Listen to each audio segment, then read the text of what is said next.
So combination क्या है? Each of the groups or selections which can be made by taking some or all of a number of objects without reference to the order of objects in each group is called a combination. ठीक है, अब इसे simple language में हम क्या कहेंगे? यहाँ पे आप नोटिस करो,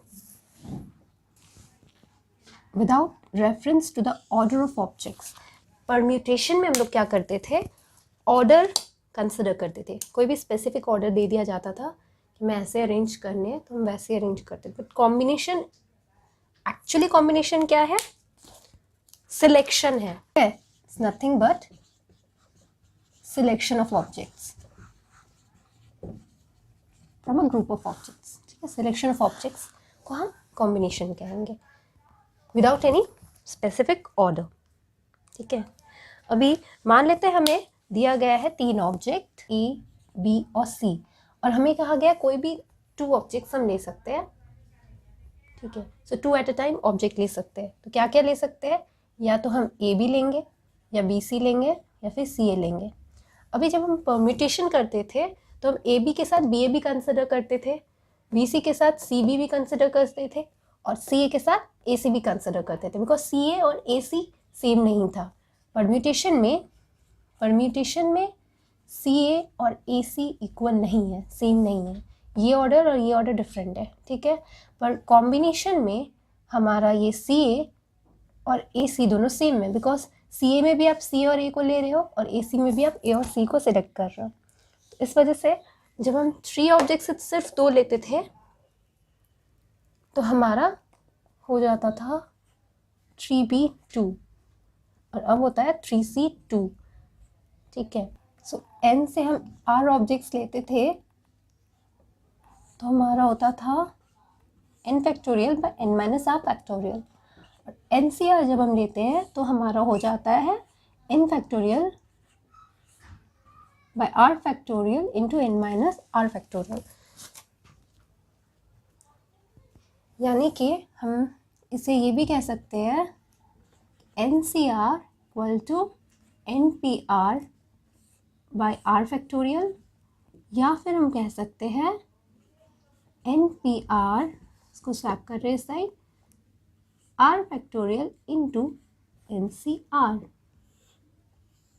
ये हो गया हमारा इम्पोर्टेंट फॉर्मूला।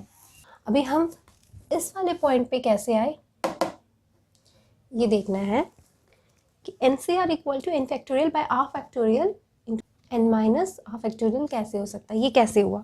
इसके पहले और एक चीज़, जब हम ABC से कोई भी 2 ऑब्जेक्ट्स ले रहे थे तो या तो वो AB था, BC था या CA था। अब अगर 3 ऑब्जेक्ट्स लेंगे तो हम कैसे लेंगे? ABC से ABC ही लेंगे, राइट? अच्छा, इस फॉर्मूला में एक कंडीशन है कि जो R है वो या तो 1 इक्वल टू और ग्रेटर देन 1 होगा, और या हमेशा n से इक्वल टू या लेस देन होगा। ये भी एक इम्पॉर्टेंट फैक्टर है।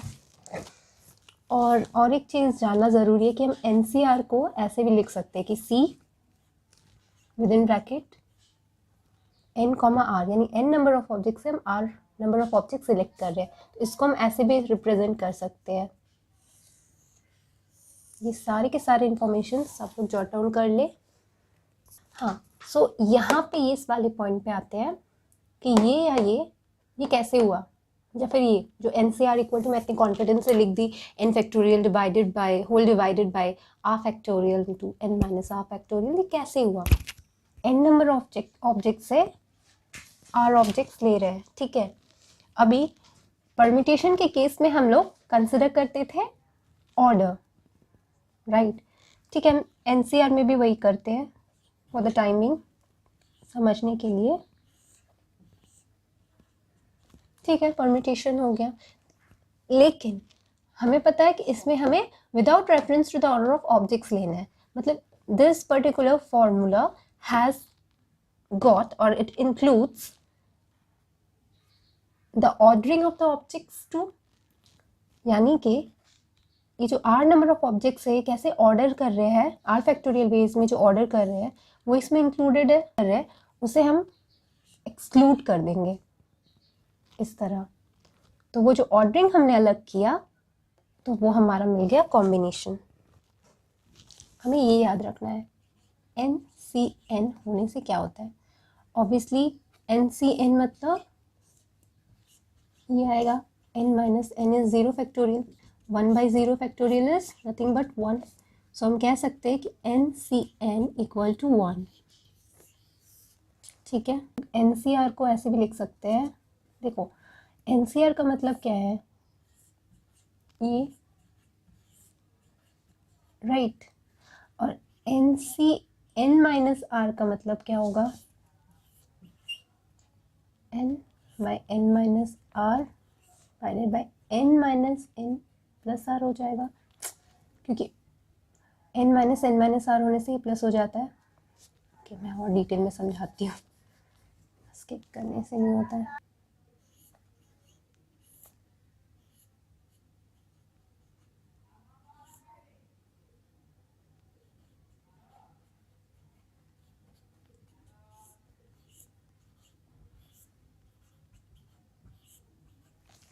सो अब देखो कि NCN माइनस R भी वही देता है जो हमारा NCR देता है, which is nothing but equal to NCR।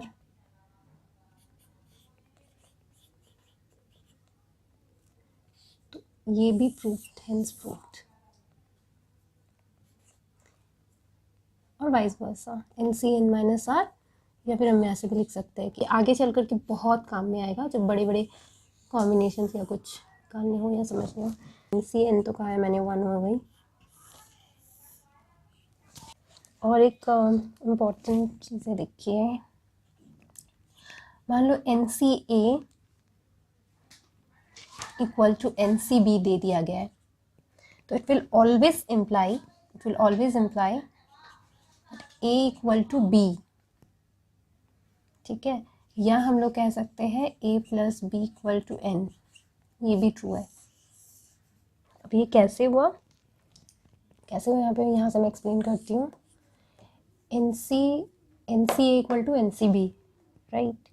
तो हम लिख सकते हैं अभी NCA इक्वल टू, मैं वापस से लिख दे रही हूँ ताकि कन्फ्यूजन कम हो। इसको हम लोग कर सकते हैं ना, NC equal to N minus B, B को हम लोग लिख सकते हैं N माइनस B।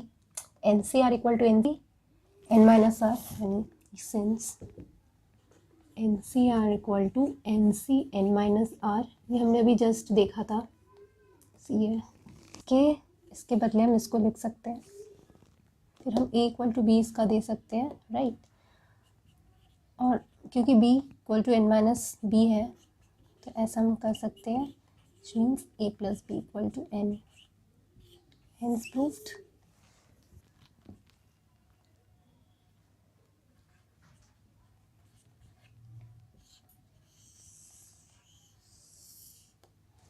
ये भी एक इम्पॉर्टेंट रिलेशन है, इसे जॉट डाउन ज़रूर करें और and try to prove this particular corollary, okay. Theorem simply कोई भी एक साइड लेकर के आप स्टार्ट करो, उससे आप राइट हैंड साइड तक पहुंच जाओगे।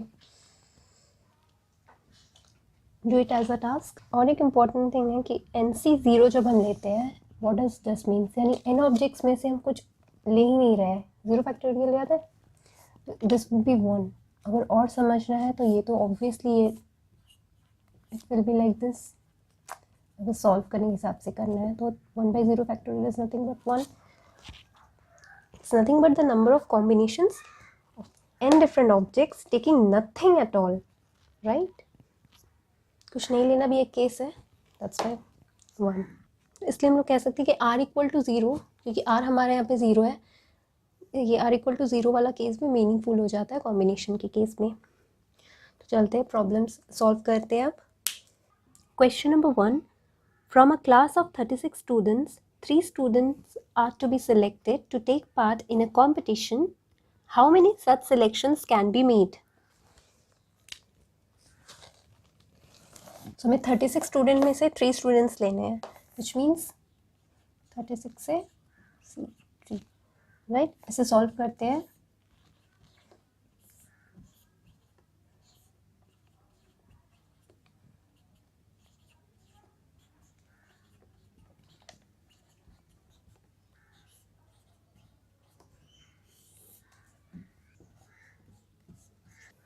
So required number of selections हो रहा है 7140. Next question is question number 2. How many committees of 5 persons with chairperson can be selected from 12 persons? So 12 person से हमें 5 पर्सन सेलेक्ट करने हैं इंक्लूडिंग 1 चेयरपर्सन. ठीक है, एक चेयरपर्सन ऑलरेडी इस 5 पर्सन में इंक्लूडेड होगा. तो ऑब्वियसली पहले हम चेयरपर्सन सेलेक्ट करेंगे जब, तो हमारे पास 12 चॉइसेस है. सो 12 से 1 रह जाते 11 लोग, जिसमें से हम कोई भी 4 अदर मेंबर्स सेलेक्ट करने हैं. ठीक है, वैसे सॉल्व करना. NC1 equal to always n होता है. कैसे होता है मैं एक बार दिखा देती हूँ, फिर भी याद रखना हमेशा. NC1 equal to always n होता है. कैसे होता है यहाँ पे देखो, अभी n by 1 factorial n minus 1 factorial which is nothing but n into n minus 1 factorial. 1 factorial is 1 minus 1 factorial, ये कट हुआ तो n ही बचा, राइट. सो यहाँ पे 12 into 11 factorial by 4 factorial ये होगा 11 minus 4 that is 7 factorial. से हम सॉल्व करेंगे.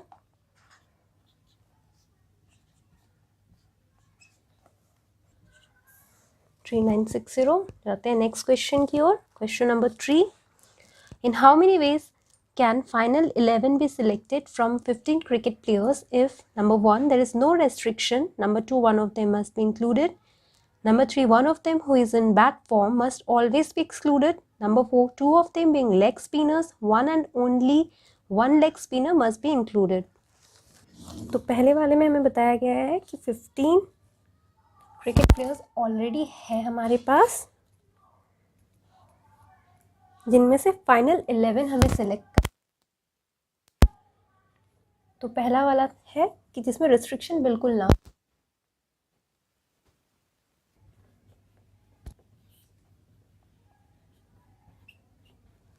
4 फैक्टोरियल 24 होता है. 7. ठीक है, तो 15 into 7 into 30 365. सेकेंड वाले में जाएंगे. One of them must be included. तो 15 में से अभी भी हमें 11 देना है, पर 1 ऑलरेडी बता दिया गया इंक्लूडेड, तो 1 एंड बाकी केसेस में है 14 रह गए, जिनमें से हमें और 10 लेने हैं क्योंकि हमें टोटल 11 चाहिए, राइट. इसे हम सॉल्व करेंगे तो हमें मिलेगा third one of them who is in bad form must always be excluded. तो थर्ड वन में क्या है कि सेकेंड में था एक ऑलवेज इंक्लूडेड था. ठीक है, तो अगर हम एक ऑलवेज एक्सक्लूड करेंगे तो हमारे पास ऑप्शन रह जाएगा 15 में से 14, सिर्फ हम 14 ही ले सकते हैं. यानी कि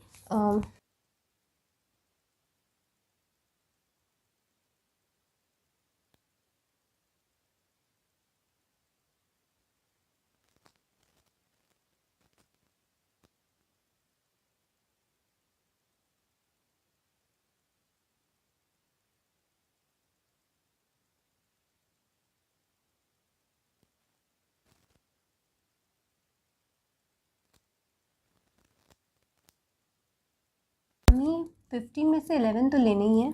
ठीक है, इनमें से 2 लेग स्पिनर्स है हमारे, जिनमें से सिर्फ एक ही लेग स्पिनर ले सकते हैं. यानी इस वाले केस को हम पहले लिख लेंगे. Therefore 2C1. अब ये दोनों लेग स्पिनर के केस को अगर इसमें से हटाए 15 से, तो हमारे पास बच जाते हैं 13 केसेस. और एक प्लेयर हमने ऑलरेडी ले चुके हैं. 11 प्लेयर हमें चाहिए टोटल, तो एक ले चुके हैं, तो हमारा रह गया 10. ठीक है,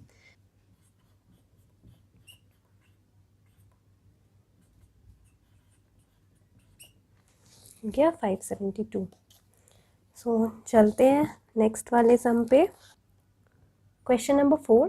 इन how many veg one can select a cricket team of 11 players from 17 players in which only 5 players can bowl if each cricket team of 11 players must include exactly 4 bowlers. So में कहा गया है कि 17 प्लेयर्स है हमारे पास, जिसमें से हमें 11 सेलेक्ट करने हैं for a cricket team, right. और इनमें से 5 हमारे पोलर्स है, और ये भी कहा गया है अगर each cricket team of 11 players में, यानी कोई भी 11 प्लेयर्स हम सेलेक्ट कर रहे हैं, उस 11 प्लेयर्स में एग्जैक्टली हमें चाहिए 4 बॉलर्स, यानी बेसिकली 5 बॉलर्स में से हमें 4 बॉलर्स चाहिए। देयरफॉर ये 5 बॉलर्स में से हमें 4 बॉलर्स चाहिए, ठीक है। 5, अब हमारे पास रह गए कितने प्लेयर्स, 17 में से 5 बॉलर्स थे, अब हमें और बॉलर्स नहीं चाहिए, तो बाकी के प्लेयर्स हमारे हो गए 12, ठीक है। अभी एक क्वेश्चन आएगा मन में कि हमने तो बस 4 को सिलेक्ट किया, तो हमारे पास तो 17 माइनस 4 17 माइनस 4 हमारे रह जाते हैं 13 प्लेयर्स, राइट। पर उस 13 प्लेयर्स में एक पोलर है, अगर हम टोटल 13 प्लेयर्स में से सिलेक्ट करने जाएंगे ना, तो गलती से वो एक पोलर को हम फिर से ले लेंगे, तो 4b की जगह हमारा हो जाएगा 5b, है ना। तो वो हमें नहीं करना है बेसिकली। तो अपने को क्या देखना है कि एक बार ये 5b से हमने कोई भी 4 प्लेयर ले लिया है, तो हमारे रह जाते हैं और 12, हमारे रह जाते हैं और 12 प्लेयर्स जो बॉलर्स नहीं हैं, ठीक है। बैट्समैन या फील्डिंग, किसी भी चीज़ में अपने को लेने हैं, तो वो हो जाते हैं 12, ठीक है। तो इस 12 में अपने को लेना है 11 में से 4 हम ले चुके हैं और 7 लेने हैं, ठीक है। सो हम इसे कैलकुलेट करेंगे।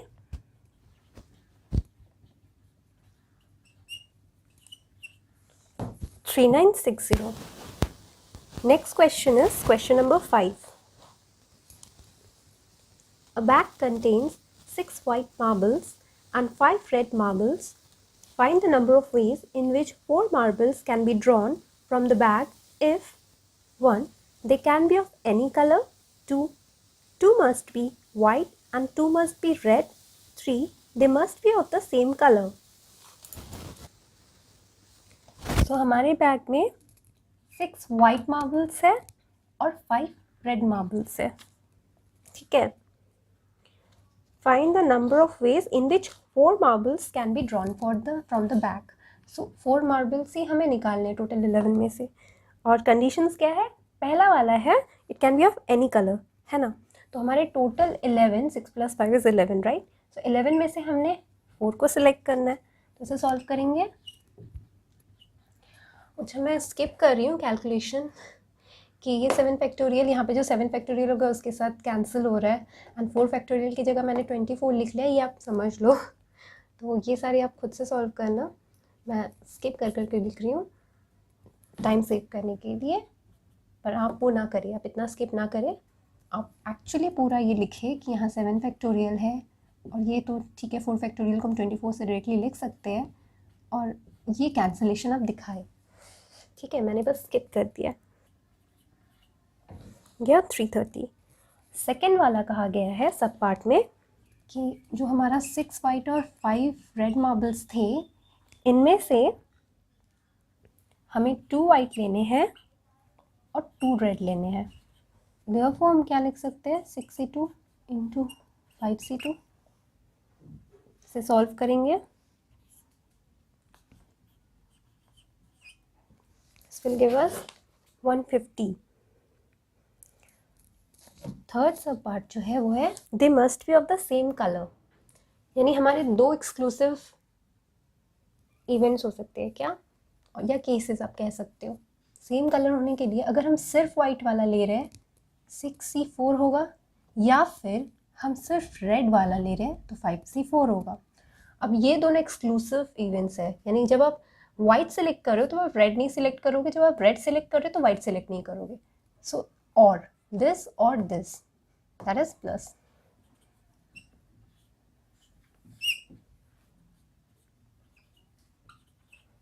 So this will give us 20. चलते हैं नेक्स्ट क्वेश्चन की ओर। Question number 6। Determine the number of ways of choosing 5 cards out of a deck of 52 cards which include exactly 1 ace. Deck of 52 cards मतलब जो group होता है उसको हम डेक बोलते हैं नॉर्मली, कार्ड्स के जो बंचेस होते हैं। सो उनमें 52 टोटल कार्ड्स होते हैं, right. A deck of 52 cards, उन 52 कार्ड्स में हमें लेना है कोई भी 5 cards, right. Of choosing 5 cards, और ऐसे चूज़ करना ताकि एग्जैक्टली एक एस ही हो उसमें। अभी देखो अब क्या होता है, हमें बताया गया कि इसमें एग्जैक्टली एक एस ही होना चाहिए, राइट। अब जो 52 कार्ड्स है इसमें नॉर्मली होते हैं 4 एसेस, 13 के ग्रुप्स होते हैं, यानी 13 आपके हो जाते हैं स्पेड्स, फिर क्लब होते हैं, फिर डायमंड होते हैं, 13 के ग्रुप्स होते हैं, यानी 13 आपके स्पेड्स होते हैं, 13 क्लब होते हैं, 13 डायमंड, 13 हार्ट होते हैं। तो सबको मिला करके 52 कार्ड्स होते हैं, ठीक है। और सारे में एक एक करके एस होते हैं, स्पेड में एक एस होगा, और क्लब में एक एस होगा, डायमंड में एक एस होगा, हार्ट में एक एस होगा। तो टोटल 52 में मेरे को 4 ही एस मिलेंगे।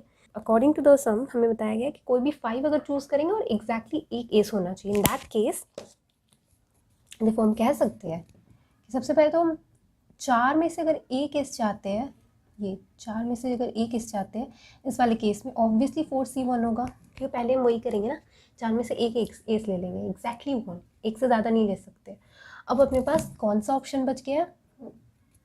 अब अपने पास 52 में से अगर 4 जाता है तो हमारे पास रह जाते हैं 52 minus 4 is 48, right. So 48 option रह जाते हैं। टोटल अपने को 5 लेने थे, एक कार्ड हमने एस ले चुके हैं हम, तो हमारे पास सिर्फ 4 का ऑप्शन रहता है कि हमें सिर्फ 4 ही लेने हैं, 48 से 4 ही सिलेक्ट करने हैं। और तो अब इसे सॉल्व करेंगे, NC1 n होता है तो 4C1 विल बी 4,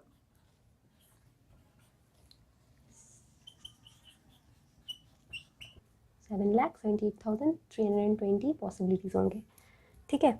अब जाते हैं नेक्स्ट क्वेश्चन की ओर। Question number 7। Question number 7, how many different numbers can be formed by multiplying 2 or more of the numbers 2, 3, 5, 7 without repetition. कहा गया है कि 2, 3, 5, 7 आर द नंबर्स और रिपीटेशंस नहीं होंगे, सो मैंने लिखा है नो रिपीटेशन, ठीक है। कितने डिफरेंट नंबर्स हम फॉर्म कर सकते हैं। अभी एक इम्पॉर्टेंट लाइन है इसमें, इट कैन बी ऐसे ही, ये चारों नंबर को लेकर के हमें नहीं फॉर्म करने हैं, bye multiplying 2 or more of the numbers, यानी इन चारों में से कोई भी 2 उठाओ या 2 से ज़्यादा, यानी कि मिनिमम हम अपने को 2 लेना है और मैक्सिमम तो ऑब्वियसली 4, तो हम 2 ले सकते हैं, 3 ले सकते हैं, 4 नंबर ले सकते हैं।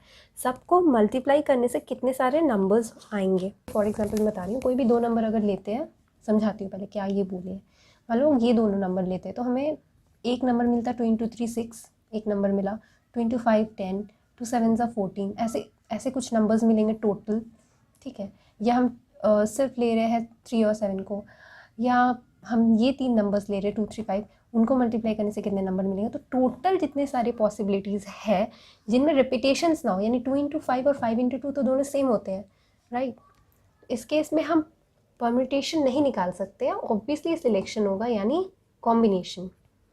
कैसे होगा?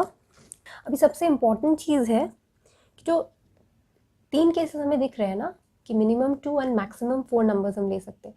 तो किसी केस में अपन 2 ले सकते हैं, सेकंड केस में हम 3 नंबर्स ले सकते हैं, थर्ड केस में 4 नंबर्स ले सकते हैं, है ना। तो जो तीनों केसेस है ये सारे म्यूचुअली एक्सक्लूसिव होंगे। अलग अलग हम कैलकुलेट कर रहे हैं ना, जब 2 ले रहे हैं तो ऑब्वियसली हम 3 वाले को कंसिडर नहीं कर रहे, तो सारे अलग अलग इवेंट्स हैं। तो अभी क्या करेंगे, सिर्फ उसको जोड़ेंगे, तो उसके पहले अपने को निकालना है टोटल कितना है कैलकुलेट करके। So please excuse my hand writing,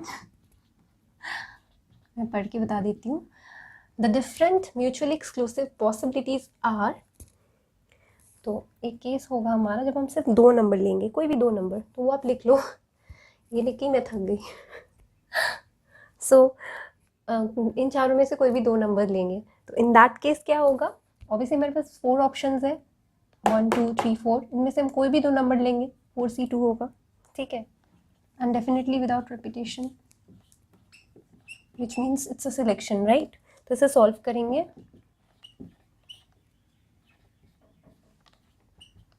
this gives us 6।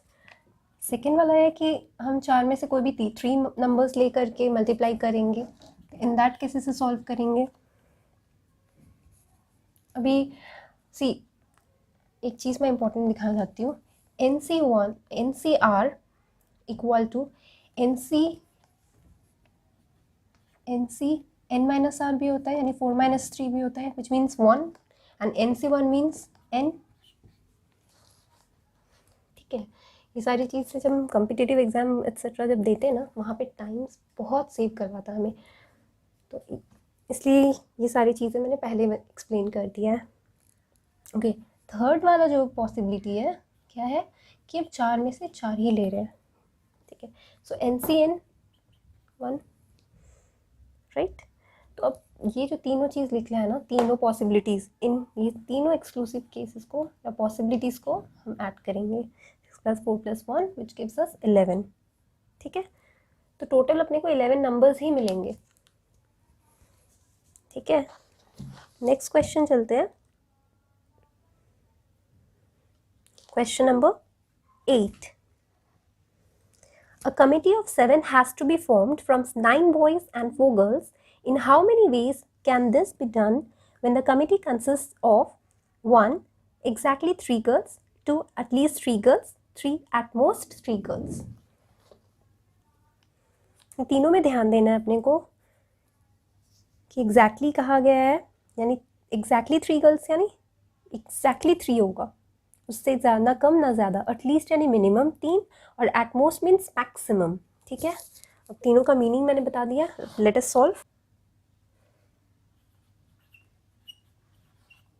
So 9 boys और 4 गर्ल्स में से कोई भी 7 को अपने को लेना है। ठीक है, 7 पर्सन की कमिटी होगी, तो पहले वाले कंडीशन में हमें बताया गया एग्जैक्टली 3 गर्ल्स चाहिए अपने को, तो पहले गर्ल वाला कंसिडर कर लेते हैं केस, क्यों, तो 4C3 ही हम लेंगे।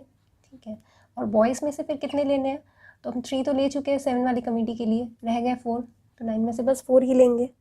अब इसे सॉल्व करेंगे, ये 4C1 ये 4 ही होगा, पहले वाले में मैंने जैसे दिखाया। ठीक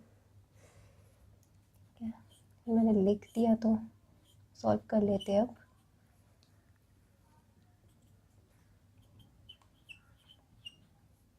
$504। सेकेंड वाले में बताया गया है एटलीस्ट 3 गर्ल्स, ये तो हमेशा लिखना है कि भूले ना हम। 7 लेने हैं टोटल। ठीक है, में से 7 लेने हैं टोटल। ठीक है, मैंने लिख डाला ताकि हम कंफ्यूज ना हो बार बार।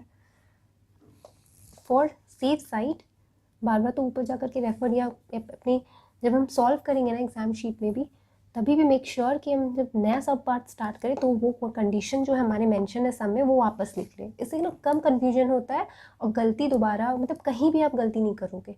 ये बेसिक चीज़ लिख लो। ठीक है, बेसिक जो इंफॉर्मेशन दिया गया है। सो अपने को लेना कितना, एटलीस्ट 3 गर्ल्स बोला गया मिनिमम, तो पहले मिनिमम से स्टार्ट करते हैं, तो 4C3 अगर हुआ एंड 9C4, 4C3 हुआ और 9C4 पहला वाला, या हो सकता है 3 से ज़्यादा 4 हो सकता है, 5 हो सकता है, 6 हो सकता है। ठीक है, सो 4C4 और 9C, क्योंकि हमें ऐसे टोटल 7 लेने दिस, प्लस जो है अब हमारे पास 5 का ऑप्शन नहीं है कि 5 गर्ल्स ले, क्योंकि टोटल 4 ही गर्ल्स अवेलेबल है। अगर यहाँ पे 5 गर्ल्स का ऑप्शन होता तो नेक्स्ट ऑप्शन होता 5C5 या 6C5 ऐसे होता। ठीक है, तो हम यहीं पे रुक जाएंगे, अब इसे सॉल्व करेंगे। अभी ये वाली जस्ट हमने ऊपर में सॉल्व किया, 505 निकला था ये सॉल्व करके, जस्ट आप ऊपर देखो सब पार्ट 1 में, तो मैं लिख रही हूँ 505। आप मेंशन कर लेना, सिंस फ्रॉम सब part 1 the first part in the bracket gives us 504, और इसको सॉल्व करेंगे।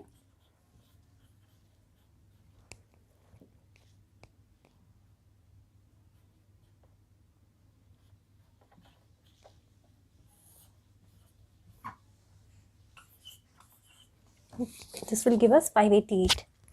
Third part is at most 3 girls. At most 3 girls यानी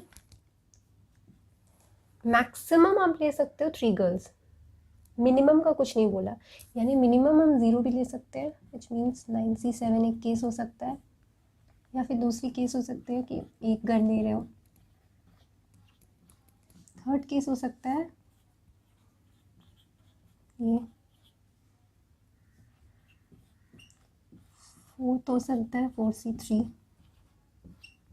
अभी हम 4C4 नहीं लिख सकते क्योंकि मैक्सिमम 3 ही बोला गया। अब इसे हम सॉल्व करेंगे। ठीक है, अभी और एक चीज़ है, ये मैंने एक्सप्लेन किया, इसमें भी हम ले सकते हैं, या फिर हम और एक केस है कैसे से मतलब सॉल्व कर सकते हैं। अभी क्या है, ऐसे करके भी हम जो निकालेंगे that will be right also. और एक मैं ऑल्टरनेटिव वे सिखाती हूँ कि एट मोस्ट 3 गर्ल्स कहा गया, राइट। मैं और वाला एक मेथड बता रही हूँ। टोटल हमारा क्या है, हमारा 9 boys and 4 girls, that means we have 13 candidates committee के लिए। तो 13 में से हम this will be our total 13C7 total है, और उसमें से 4C4 यानी 4 गर्ल्स वाली केस अपने को चाहिए नहीं, तो उसको हम माइनस करेंगे, ठीक है, इंटू 9C3 को माइनस करेंगे, ठीक है।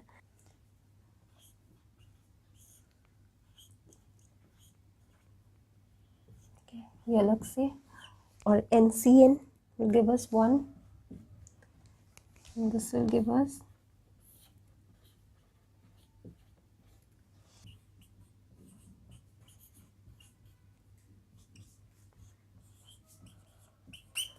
this will give us 1632. Question number 9. If 20 lines are drawn in a plane such that no 2 of them are parallel and no 3 are concurrent, in how many points will they intersect each other?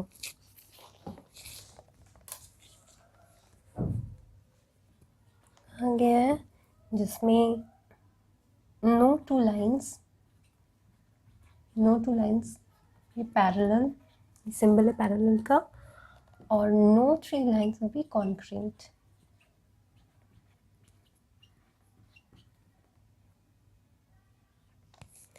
ठीक है, how many points will they intersect each other? Concurrent, what does concurrent mean?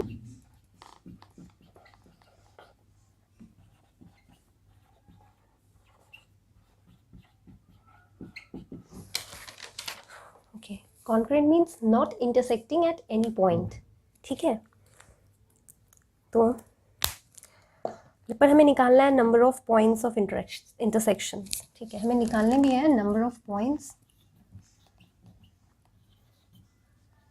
Of intersection.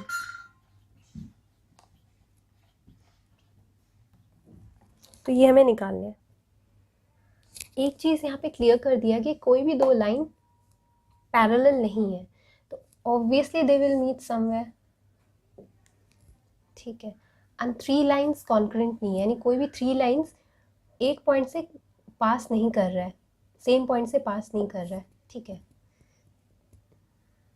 तो ये तो clear हो गया कि हम 20C3 नहीं लेना, अपने को 20C2 ही लेना है, क्योंकि तब क्वेश्चन आएगा ना 3, 4, 5 भी तो ले सकते हैं पॉइंट ऑफ इंटरसेक्शन के लिए, क्योंकि 4 लाइन्स भी तो एक जगह, ये एक लाइन गया, ये एक लाइन इस पॉइंट से गया, और भी तो लाइन्स जा सकते हैं, पर यहाँ पे बताया गया 3 लाइन्स कॉन्करेंट है ही नहीं, तो 4 कहाँ से होंगे, 4 में भी तो 3 आते हैं ना, तो 3 ऑनवर्ड्स लाइन है ही नहीं कॉन्करेंट, पर 2 लाइन्स पैरेलल नहीं है, यानी मिनिमम 2 लाइन जो है वो इंटरसेक्ट कर रहे हैं एक पॉइंट पे, ठीक है। सो 20C2 हम लेंगे, कंसिडर करेंगे, इसे हम सॉल्व करेंगे।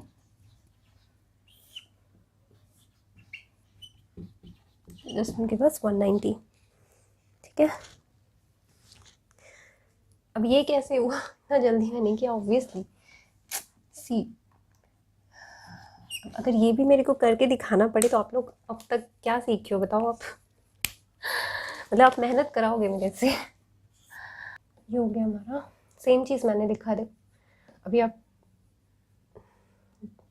इतने स्टेप्स नहीं करके मैंने शॉर्ट में जंप किया, बट आप समझो मैंने क्यों किया। सो घबराने की कोई बात नहीं, बस इसको सॉल्व करो एंड करो। 20C2 अगर मैंने लिख दिया है तो आप प्लीज़ कॉपी में जॉट डाउन करके स्क्रिबल करो, जॉट डाउन करो, जो भी करो, जल्दी से सॉल्व करो, एंड यू विल फाइंड कि वो 190 ही आपको देगा, ठीक है। नेक्स्ट आते हैं क्वेश्चन नंबर 10 की ओर। Question number 10, there are 18 points in a plane, no 3 of which are in the same straight line except 5 which are collinear. Find the number of number 1 straight lines, number 2 triangles formed by joining them.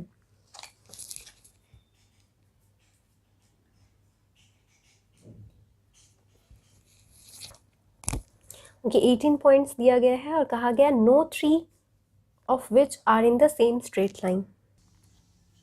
ST line में लिख रही हूँ, straight line है, ठीक है। Accept, एक condition बताया गया, 5 विच आर कोलिनियर, यानी ये एक्सेप्शनल केस है कि 5 पॉइंट्स है, except 5 points are which are collinear, ठीक है। 5 पॉइंट्स आर कोलिनियर, और कोलिनियर सेम लाइन में है, ठीक है। तो अपने को क्या करना है, find the number of straight lines. अभी कोई भी स्ट्रेट लाइन के लिए मिनिमम 18C2 होएगा। 3 हम ले नहीं सकते क्योंकि कोई भी 3 लाइन सेम स्ट्रेट लाइन पे नहीं है, ठीक है। पर दिस इंक्लूड्स 5 पॉइंट्स वाला केस, कि 5 पॉइंट्स है जो कोलिनियर है, वो केस इसके अंदर है, तो उसको हम सब्ट्रैक्ट करेंगे, ओके। इसमें से -5C2 इसलिए कर रहे हैं, सबसे पहले समझो 18C2 में जो 5 पॉइंट से भी लाइंस ले रहे थे, स्ट्रेट लाइंस, वो तो हमें ज़रूरत नहीं है ना, क्योंकि वो 5 पॉइंट्स अलग अलग नहीं है, मतलब आप इसमें से भी जो खींचोगे, इसमें से भी जो खींचोगे, सेम लाइन है, तो इसलिए वो वाला केस हम माइनस करेंगे। पर माइनस करने के चक्कर में जो हमारा मेन लाइन है जिसमें 5 पॉइंट्स प्रेजेंट है, ये वाला ये जो स्पेशल लाइन है, ये लाइन भी तो सब्ट्रैक्ट हो जा रहा है। 5C2 करने पे ये वाला केस भी तो सब्ट्रैक्ट हो जा रहा है, तो हम क्या करेंगे उस वाले केस में, इसे हम भले माइनस करेंगे, ठीक है, इसे भले हम माइनस करेंगे, इसमें से हम ये 1 माइनस कर देंगे, या कह दो कि इस टोटल में हम +1 कर देंगे। +1 इसीलिए जो एक लाइन रह गया नहीं तो छूट गया है, तो 5C2 तो हम माइनस करेंगे, पर इसमें भी हमारा एक लाइन छुपा हुआ है, उसको हम थोड़ी माइनस करेंगे, ये वाला लाइन छूट जा रहा है, समझे आप। मैं फिर से समझाती हूँ। 18C2 हो रहा है, total number of straight lines जो 18 में से बन रहा है, ठीक है। अभी 5 पॉइंट्स कोलिनियर है, तो वो वाला केस फालतू में इसके अंदर घुसा हुआ है, उसको तो हम सब्ट्रैक्ट करेंगे। जब 5 पॉइंट्स से कोलिनियर है ही, तो उस 5 पॉइंट्स में से आप ये जो 5 पॉइंट्स है 1 2 3 4 5, अभी ये 2 में से पास करो लाइन या ये 2 में से पास करो लाइन, एक ही बात होता है, रेपिटेशन, तो उसको तो माइनस करेंगे ना। पर ये माइनस करने के चक्कर में हमने सारे केसेस माइनस कर दिए 5C2 के, जिसमें एक स्ट्रेट लाइन तो रह गया ना जो ये पांचों में से पास कर रहा है, तो उसको हम ऐड कर लेंगे, which is +1, this is +1 only, C minus minus plus.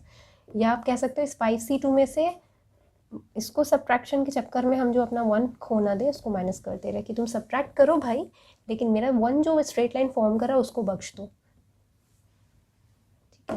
Basically ये आप ऐसे लिखो, या दिक्कत हो रही है समझने में, ऐसे लिखो, एक ही बात है। इसमें से ये सब्ट्रैक्ट किया, पर ये वाला लाइन वाला केस हमने ऐड कर दिया, क्योंकि ये हम इसमें से सब्ट्रैक्ट कर दिया ना, तो हमारा स्ट्रेट लाइन वाला केस कहीं तो ऐड होगा, वो छूट रहा है।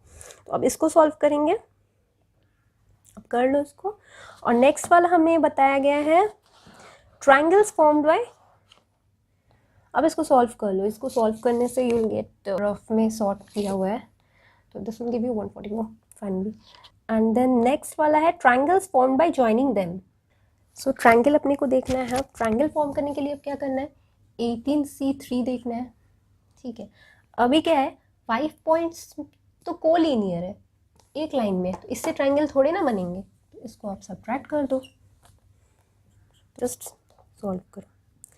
नेक्स्ट आता है question number 11। Question number 11, how many 4 letter words can be formed by using the letters of the word hard work.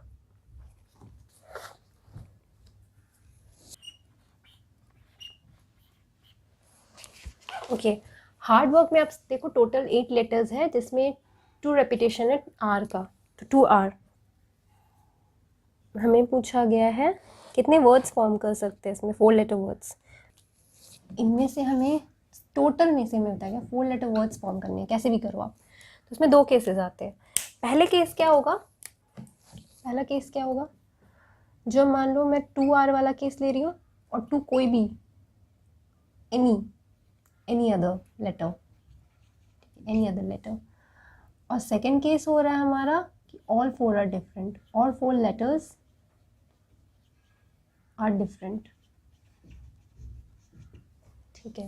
यानी एक आर भी हो सकता है, एक आर नहीं भी हो सकता है, या तो एक आर आप लो, एक आर से ज़्यादा नहीं ले सकते अगर लेना है तो, या उसके अलावा भी और भी लेटर्स है, एच है, ए है, डी है, डब्ल्यू ए के ले लो। तो पहले वाले में हम क्या करेंगे, फर्स्ट वाले केस को हम सॉल्व करेंगे। उस केस में क्या होगा, 2r यानी 2c2, उसके अलावा हमारे टोटल 10 में से टोटल 8 लेटर्स है, राइट। 8 लेटर्स में से हम 2 ले रहे हैं तो 6 रह जा रहे हैं, फिर 6c2 होगा। अब इसको सॉल्व करो। लेकिन अभी क्या है, 4 लेटर वर्ड्स बोले गए हैं, तो ये तो हमने सिलेक्ट किया है। अभी मान लो HARR हमने सिलेक्ट किया है, ठीक है। अभी वर्ड का बोला गया है, HARR तो ऐसे नहीं है ना, बेसिकली हम कैसे भी आप उसको रख सकते हैं। तो AHRR, ये RHAR, फिर वो अरेंजमेंट वाला किस्सा आ गया है ना। तो हमें अभी क्या करना होगा, इसमें अरेंजमेंट भी देखना होगा, यानी फुल लेटर्स अरेंज भी तो करेंगे खुद को। इसमें 2 रेपिटेशंस हैं, ये हो गया, ठीक है। तो ये केस हो गया। प्लस हम सेकंड वाले को भी सॉल्व करते हैं ना, सेकंड वाले को भी सॉल्व करेंगे कैसे। अभी टोटल अपने पास है 8 लेटर्स, अभी 8 लेटर्स में से 2 आर है, 8 लेटर्स में से 2 आर है, बट लेना अपने को 1 आर है, विच मीन्स 1 आर आप मेंटली हटा दो तो हमारे पास 7 लेटर्स रह जाते हैं, जिसमें से अपने को चाहिए टोटल 4 लेटर्स, 7c4। और ये अरेंज करेंगे खुद को 4 फैक्टोरियल वेज में। ये सो 1 + 2, ये 1 से जो सॉल्व करके मिलता है प्लस 2 से जो सॉल्व करके मिलता है, दोनों को ऐड करेंगे और then whatever will get, वो टोटल होता है हमारा, ठीक है। सो इसको सॉल्व करेंगे और इसको सॉल्व करेंगे and then this will give us our answer. ये भी आपका टास्क है, इसको भी आप लोग सॉल्व करें। नेक्स्ट मैं मूव कर रही हूँ क्वेश्चन नंबर 12 की ओर। Find the number of 1 combinations, number 2 permutations of 4 letters taken from the word examination। ये परम्यूटेशन वाला पार्ट हमने किया है एग्जामिनेशन का प्रीवियस वीडियो में, वो आप चेक कर लो, या फिर यहाँ पे भी मैं बता देती हूँ, कॉम्बिनेशन का ही बता देती हूँ। सो एग्जामिनेशन वर्ड में हमारा 1 2 3 4 5 6 7 8 9 10 11 लेटर्स है टोटल, ठीक है, जिसमें से हमारे पास है 2A, फिर 2I, 2N,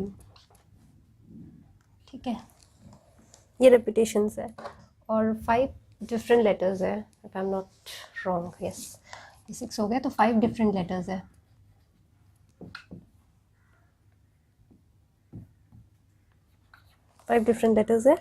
अभी क्या है कि फर्स्ट वन अपने को कॉम्बिनेशन का करना है, तो उसके लिए हम देखोगे उसके क्या क्या केसेस हो सकते हैं।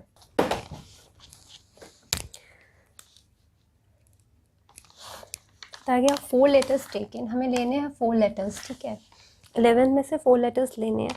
अभी क्या क्या केसेस हो सकते हैं, या तो हम कोई भी 2 लेटर्स अलाइक ले सकते हैं। क्या क्या केसेस हो सकते हैं, एक पॉसिबिलिटी 2 अलाइक, ये और 2 अलाइक, यानी दोनों ग्रुप है अलाइक के हो सकते हैं, यानी 2A 2I या 2A 2N या 2I 2N ऐसे ले सकते हैं, ठीक है।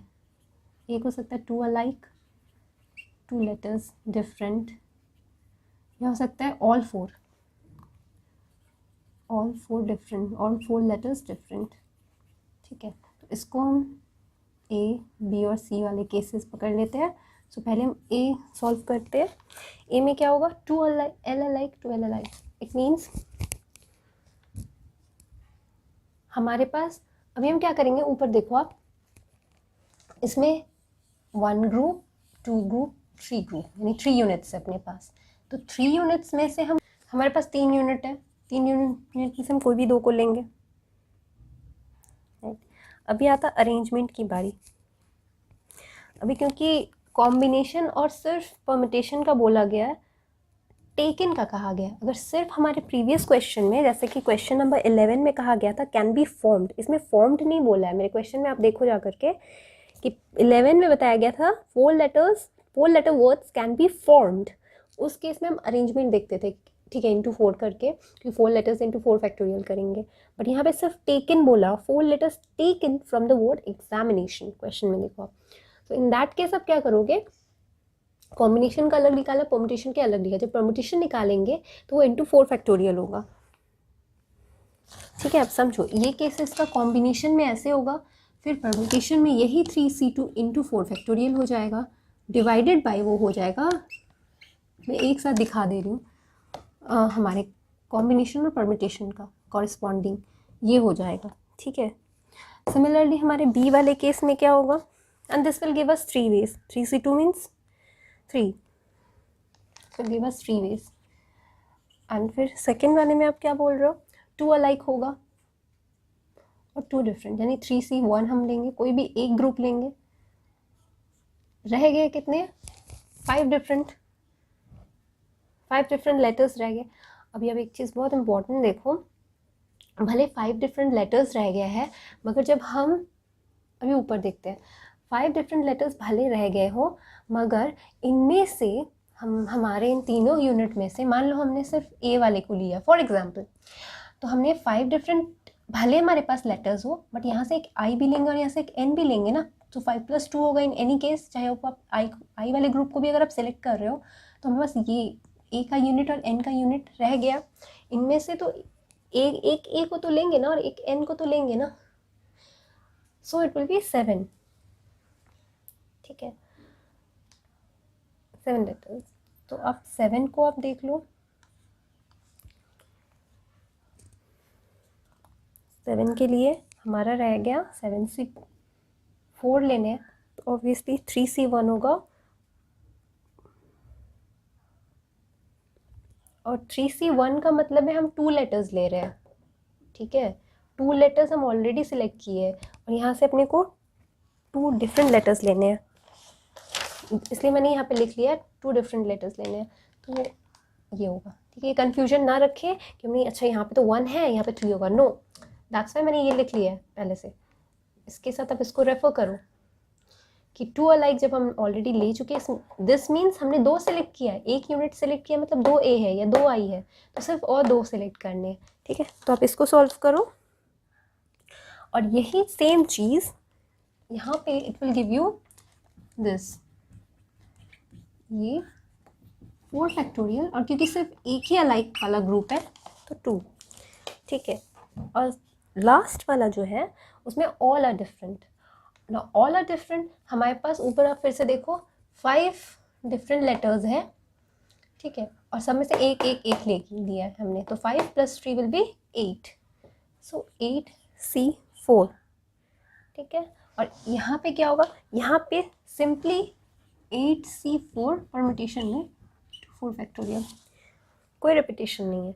अभी क्या करना है, इन तीनों में से जो भी निकलेगा हमारा उसको ऐड करना है, that is our total number of ways जिसमें आप कॉम्बिनेशन कर सकते हो। इधर भी जो निकलेगा उसका भी आपको टोटल करना है, टोटल नंबर ऑफ वेज होता है। आप इसको सॉल्व करो, ये आपका टास्क है। मेरी यहाँ पे छुट्टी, जो समझाना था मैंने फुल्ली समझा दिया आपको कि कैसे करना है। होपफुली समझ में आया, ये नहीं समझ में आया आप फिर से इसको रिवाइंड करो, फिर से देखो, गारंटी है कि आप समझोगे। ओके, सो मिलते हैं नेक्स्ट वीडियो में किसी और नए चैप्टर्स के साथ, तब तक के लिए बाय बाय।